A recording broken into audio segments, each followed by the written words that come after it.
Hey guys, it is Mike with Come Tonight. Welcome back to another Song Suggestion Friday. Today, as promised, is the Iron Maiden episode. Now, since Iron Maiden's production is pretty much the same through a lot of their catalog, their later catalog definitely got better. Their early catalog was significantly worse. I won't be talking a whole lot about the production. Also, a lot of the phrases that I'll be using, such as cool and nice guitar harmonies, will be repeated throughout. And one of the things that I'd like to drive home today is this. Iron Maiden recycles a shit ton of their songwriting. A shit ton. And I'm not talking about from other artists, I'm talking about from themselves. Now that's fine if you like it. I like it quite a bit. However, you can't think that it's fucking genius if you do the exact same thing every fucking song. Iron Maiden's songwriting style is highly formulaic, so just keep that in mind. And also, we're going to be playing a fun game today. Part of the way in which I would like to celebrate Iron Maiden is by ruining it for you so you can never listen to it the same way again.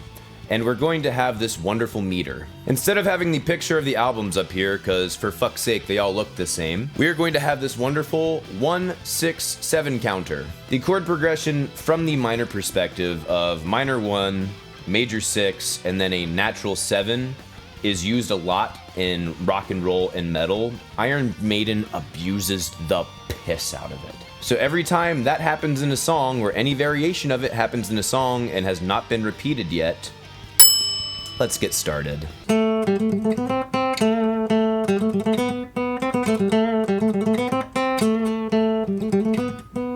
0 seconds. I never cared much for the first 25 seconds of this song, to be honest. 25 seconds. This part actually kicks ass. It's a very, very high energy song, and then suddenly I feel weird about it in the verses. Now, the verses actually musically are very cool because it does remind me of like a fighter plane waving and diving and stuff like that. The guitar riffs actually get that across to me. But just from a purely musical perspective, I just don't like it. Pre-chorus is cool, I like the vocal delay that's on there. Minute 25. This chorus had the potential for me to love it, and then it does that weird modulation, which, by the way, for the modulation, these solos kick ass. The yell at the end of the last chorus is also very cool. Total grade for this song, equal sign.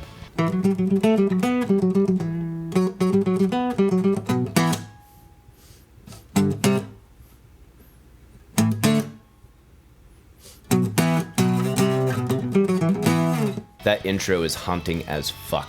I will give them the benefit of the doubt since they're riding on the tonic that entire time, but definitely at 36 seconds, at a minute, we have an excellent transition from our intro, going from that very haunting to starting to ramp it up and feel badass and very epic. The guitar harmonies are dope. At 119, I kind of like the guitar part there enough, the lick going on there. Probably goes on for a little too long. At 137, just because they are preceding each chord with the dominant of that chord does not mean I do not get to do.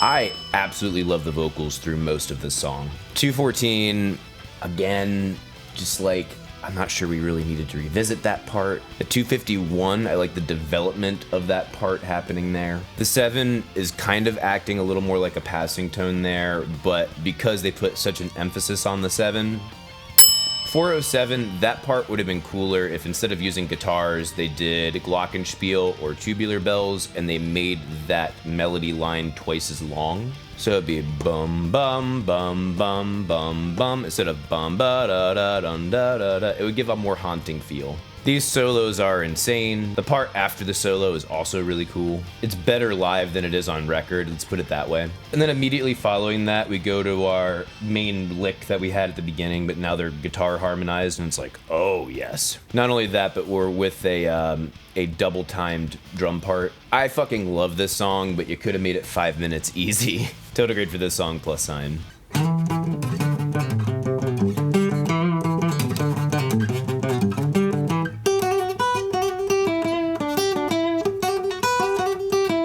One of the most iconic metal intros, 0 seconds, 12 seconds.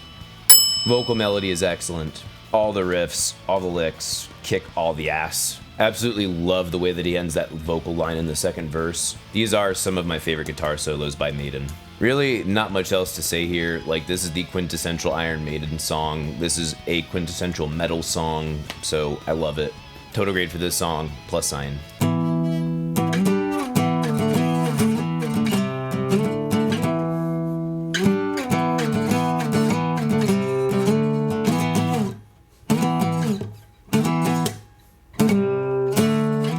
Five seconds, 27 seconds, 37 seconds.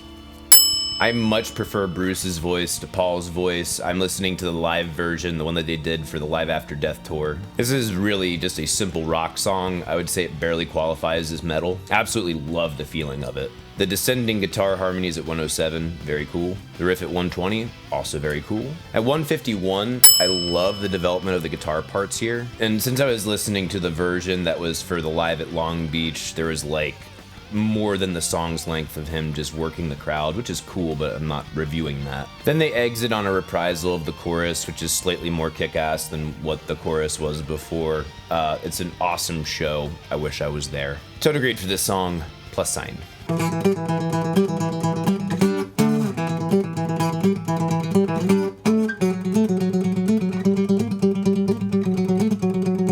This song is played sloppy as fuck. The production is dog shit. I fucking despise these intro licks, which I didn't realize until later was the fucking verse. They don't really say anything to me musically. They just are kind of fucking notes that were thrown together. The way that it builds up from that intro lick into the verse is actually very cool. Oh, by the way, 20 seconds. The vocals following the guitar part kills me more than usual.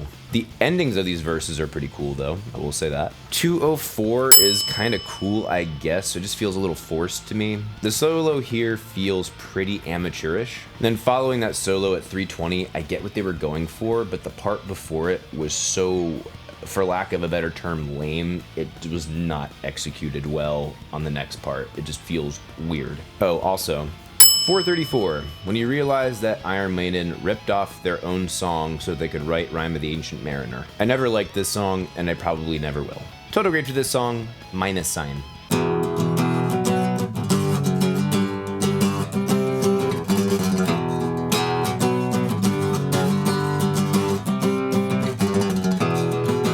This is their Flower Child song, and the Phrygian mode doesn't save you by making it feel creepier. It's still way the fuck too Flower Childy. Also, if you have heard this song before and did not recognize it as the proto version of Children of the Damned, your bias is showing. I do like that heavy riff that contrasts against the clean parts in the song. The melodies for this are kind of lame, especially in the verses. Ending on a major 2 when you're using a Phrygian mode is not a gigantic sin in and of itself. But ending a melodic phrase in a metal song where the melody sticks out like a sore thumb and not giving me some sort of decent resolution, ending it on a 2 or an add 9, depending on how you want to look at it, is fucking bollocks. 222 counts because it's bouncing between 6 and 7 before it resolves to 1 in the next part. So it fucking counts. The guitar solo in this is like a bad Merciful Fate solo. Total grade for this song, equal sign.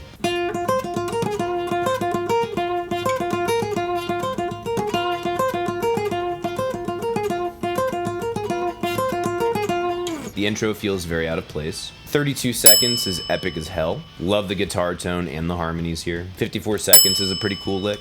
104, the verse melody and pre-chorus is pretty cool. 139, chorus, and also calling out a common crime of which is their choruses just repeating one word or one phrase over and over and fucking over again. 218, I really like the harmony runs here. 228, 248, cool bounce between 1 and 6, and honestly, I wish I could add it to the counter. Bruce's growl vocals here are actually interesting to me. The song is pretty cool, I dig it. Total grade for this song, plus sign.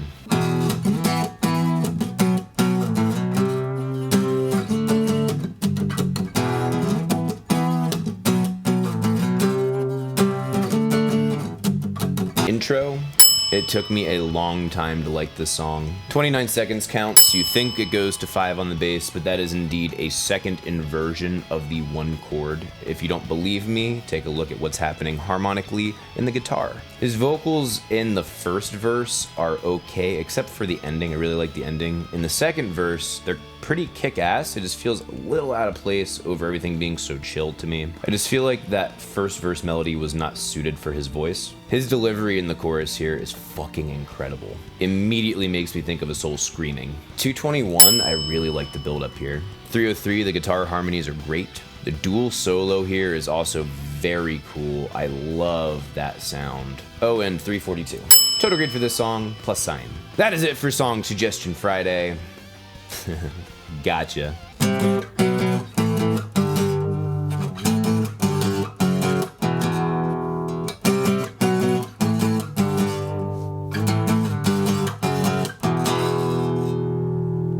Cool legato intro. The guitar tone is far better on this song, and so is the bass tone. All around, the production on this track is so much better than most other Iron Maiden songs I've listened to. Great dynamic between the clean parts and the heavy parts. I really like the melody here. It complements doing the storytelling aspect well. 114 has some really cool vocal harmonies. The development of the musical ideas as the story develops parallel to it, very cool. Strings and bells were an excellent addition. The vocal line following the guitars doesn't bother me on this one. I'm not 100% sure why, but it doesn't at all. 208.